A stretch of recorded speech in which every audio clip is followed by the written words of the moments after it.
This is Umar for BoxNation, and I'm delighted to be joined by Adam Morallee after what must have been a very busy week for yourselves and Team Joe Joyce.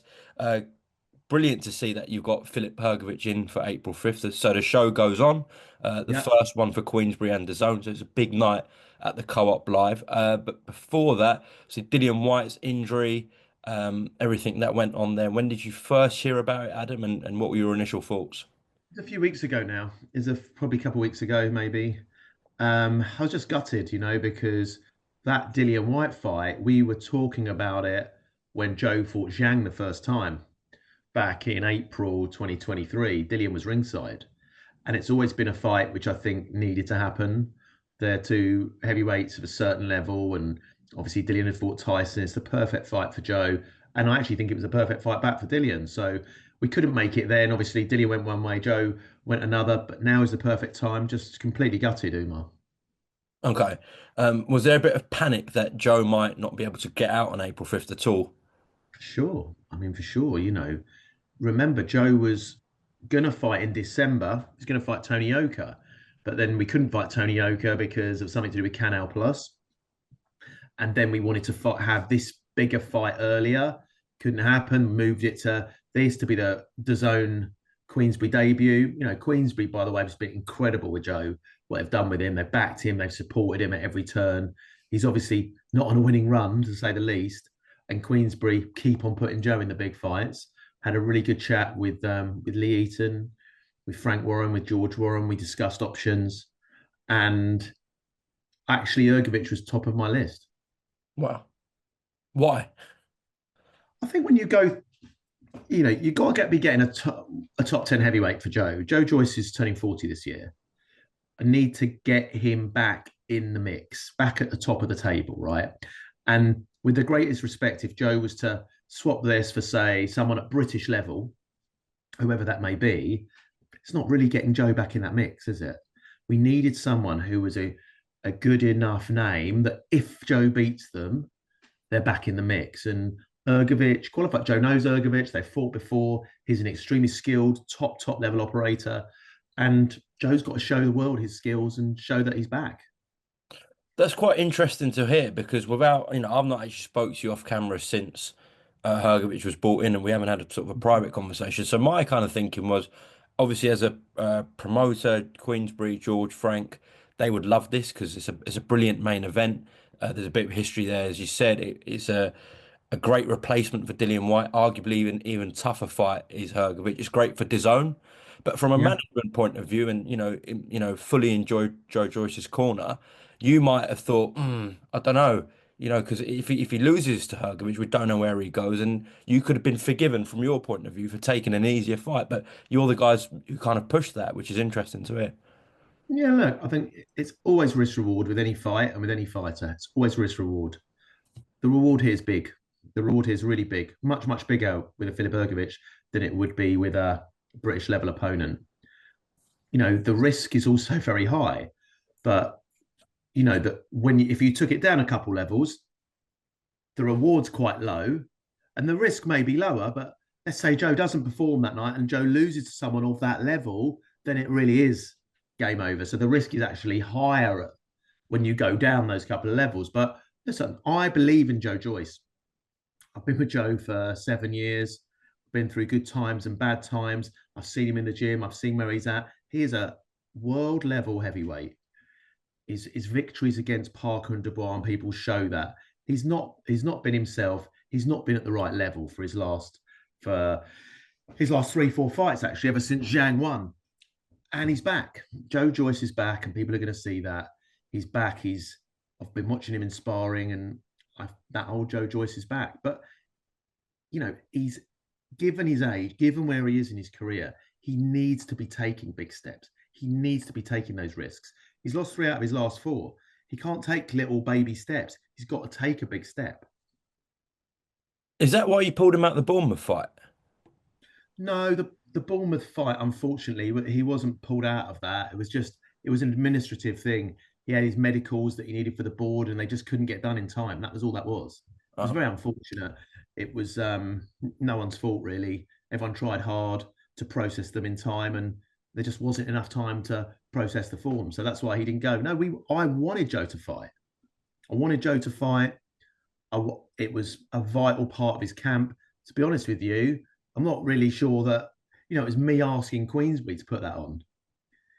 Queensbury had to pay Patrick Court. I'm really sorry for Patrick Court that we couldn't fight that time, but Queensbury had to pay him. So it was like almost a favour to us to do it. And it was all part of Joe's camp coming back, because obviously he hasn't fought since July when he fought Chisora. And I think Joe is great when he's active. So, Adam, between that time when you first found out about Dillian's injury and by the time you got the Hrgovic fight signed, what other options were considered? How many options were considered, Adam? The first name I spoke about actually was Lawrence Okoli. Oh, wow.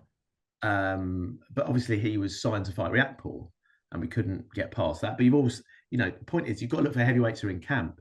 We just had February 22nd, where I don't know how many of you would know better than me, Umar, six top heavyweights were on that card. Yeah. Six of the top 10, like the Bar Parker, Okoli, Kabayel, Jack. Like, so there's not a big pool if you're looking at the top 10. There's not a big pool. Lawrence, I would say, is in there, and he's obviously in camp for April 5th. So I made the inquiry, which was immediately rebuffed because he's obviously fighting Riakporhe. Unfortunately, got injured, but love that Lawrence Okoli fight. There were a couple other names that we thought about. I said the names I said initially were Okoli, Miller, Hrgovic. They're the names that came out. Is Miller top 10?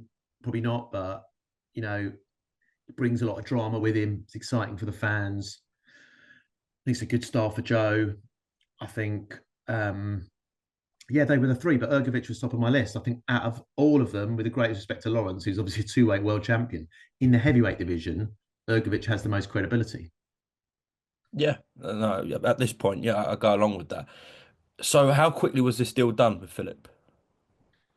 It was done quick. It was done by Queensbury. It was done by Queensbury with Hrgovic's management, and it was done, the way they are, top operators. They did it quickly, sorted it out, and fair play to Philip. I'm not sure. I think he was in camp or entering camp for a fight, but he wants to challenge too.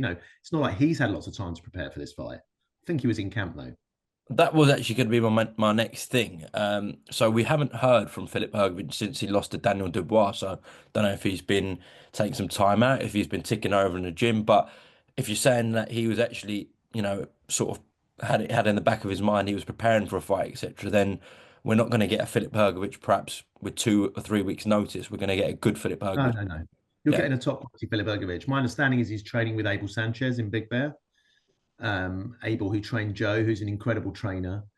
So I think we're going to get a fantastic Filip Hrgovic. Okay. How do you feel about that? The fact that he's training with Joe's former trainer. Yeah, look, I know Abel really well, and he's a brilliant trainer. Does he know Joe? I mean, look, I think in the heavyweight division in particular, there's not a lot of secrets, are there?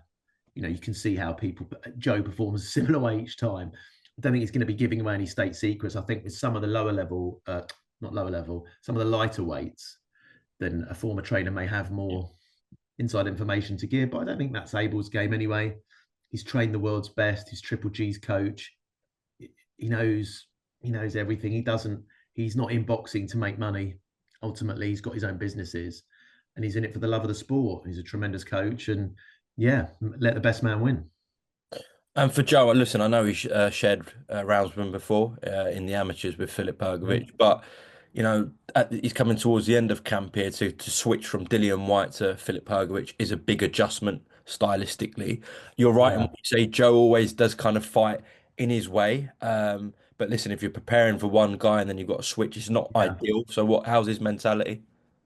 It's good, but it's been headache on sparring. We had his whole camp sorted for sparring, Dillian White, and then we've had to change to sparring Filip Hrgovic, who's what 3, 4 inches taller, 3 inches taller, and a completely different style. So shout out to Archie at S Jam, who's done really well there, arranging the sparring, and people are helping us out. Don Charles is a great guy. He's been helping us out with sparring.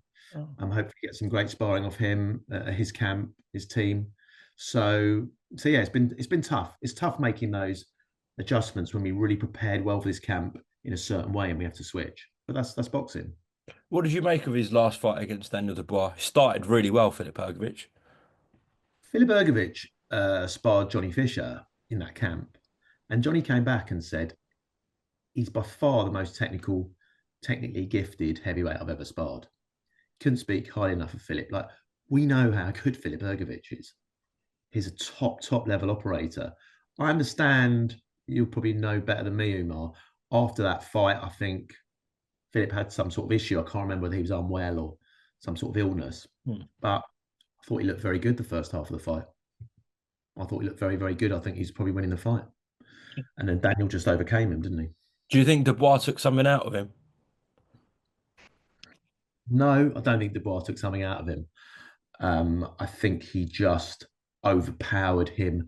But then I think Filip said he was ill going into the fight. So he kind of, the engine started to go down around 5, 6 rounds. You know, if that's to be believed, then he could have kept that for 12 rounds, then I think he'd have probably beaten Daniel. Is there a bit of needle here between Joe and Filip as well because of what happened in the amateurs? Look, I'd love to create that narrative. Um, I don't think there really is. I've spoken to Joe about Filip, and he's never said a bad word about him. Okay. Maybe, but maybe I've missed something. Maybe there is. I know that they're both at the same Olympics, weren't they? Yeah. And they were both top amateurs at the same time. Joe. When I mentioned the name to Joe, as with everyone, by the way, with Joe Joyce, yeah, Filip Hrgovic, Joe, yeah. So never took a step back. Yeah, is there needle? I don't think so. Okay. I'm sure we can create someone fight week when I'm it sure we comes. can. Yeah, I'm sure we will. I'm sure we Just to, will. to, to close off, I've got a bit of a negative question and then a more positive question. So I'll leave the positive to close off next. But look, you've said it yourself. Joe's lost three of his last four, the two with Zhang and the one with Derek Chisora, of course. If and in your mind you're completely, set on a win here, as will Joe will be going into this fight. But if he does lose this to Filip Hrgovic, do you think it's the end of the road for Joe, Adam? I think first and foremost, the thing that matters is Joe Joyce's health, right? That's what matters in all of this. It's much more important than anything else. And as a team and with the ball we've taken and as a promoter, we're constantly checking. We do brain scans with Joe. He meets doctors. The board requires that anyway. Joe is in fantastic brain health. And we know that. And that's what matters. Okay. So first and foremost, that's what matters. Secondly, because we wouldn't be letting Joe box if there were any risks there. Secondly, do I think he's completely finished if he loses? Obviously, we don't want to contemplate losing, but it's ultimately up to Joe. I constantly get offers of fights for Joe because, as we were talking about before, as prospects go up, there's a time when you manage a prospect where you want to say, I want to fight a name who's on the slide. That's what people say. I'm just being realistic. So Joe will always have work if he's perceived to be on the slide because he's still a big scout to get.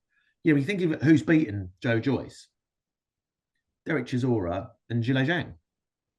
Right? He's a big name. He's a big scout to get.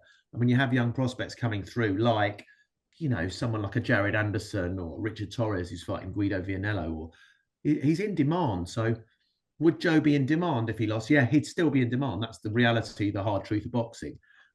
Would I want him to be carrying on as a B side? Is a different question. When you've managed someone who's A side, who's proper A side, would I want him to carry on as B side? No, I wouldn't. I wouldn't. I don't want to see Joe as B side. That's not what I want to do. That's not what we got into managing base. Ultimately, Joe's cool, but Joe's an A side fighter, an A side guy. When he beat Parker, he was unquestionably in the top three in the world. If you remember when Usyk, Fury, and Joe got in the ring, he was in the top three in the world. That's where he belongs. Yeah, he's not performed well in those fights. He's lost. We have to accept that. But I see him as an A side fighter, and I wouldn't want a career for Joe as a B side fighter. But it's ultimately up to him. That boxers are prize fighters, and they come into the sport for money, don't they? So it's not for me to tell people what they can and can't do. when you're telling people whether to retire or not for their health, it's a totally different question. If Joe's health is in question, I would say, Joe, stop immediately. Nothing is worth your health. But if Joe's perfectly healthy, then it's ultimately a decision for him. But I wouldn't want him to be a B-side fighter. But then look at someone like Derek Chisora, right? You, would say Derek probably went through periods of his career where he was an opponent, and no one would have thought he'd be the IBF number two, right? And they're not a final eliminator for Bacoli and a Jagba. I don't think it's even happening. So I don't know. Maybe he's going to get a mandatory shot. So you can see what can happen to a fighter in the tail end of his career, where people thought he was just B side, but he's become A side. Now to flip that, and this is what you're expecting and Joe's expecting, is that you come out with a victory on April 5th against Filip Hrgovic. What do you see next for Joe? Because you mentioned there he's beaten Joseph Parker, he's beaten Daniel Dubois, and these guys are arguably number two and number three in the world right now, Dubois and Parker. Yeah. So a big victory against Filip Hrgovic. Where does that take Joe? Just to close off this interview.